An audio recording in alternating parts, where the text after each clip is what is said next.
At the completion of our previous work that we did with our previous round of excavations, we were in the process of compiling the various pieces of data from that earlier work, analyzing the artifacts that were recovered. Dr. Phoebe Stubblefield and the forensic team were analyzing the remains that were recovered and so forth. And we were also analyzing the information from the soils. But we were wanting to get just a little bit more additional information about areas of the cemetery that were east of our excavation blocks, but still within Section 20, so still within the Black Potter's Field. Our first step for that was much like what we've done with other areas of interest, is we did geophysical survey work. So we expanded beyond the blocks that we had conducted, where we had conducted geophysical survey work in the past in 2019 and later. And so we put in several additional grids.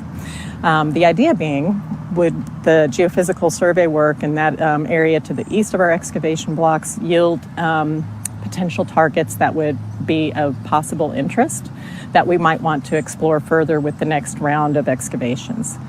As a result of that process, we did actually identify a relatively large geophysical anomaly with the ground penetrating radar. Measures approximately 4 by 6 meters. And that was certainly something that we felt merited taking a look at.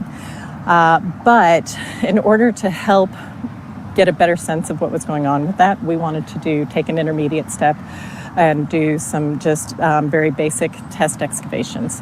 So this is small scale, not intensive, not like the bigger block excavations necessarily that we've done previously.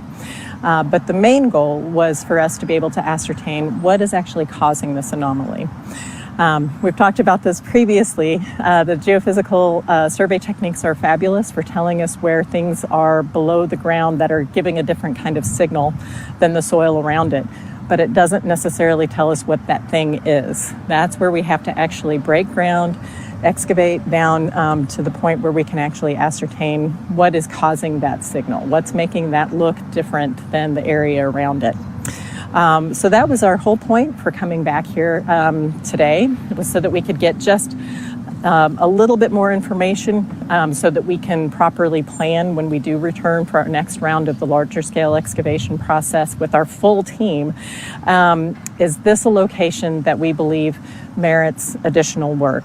And so that was really what we're here, the main point of why we came back out here today.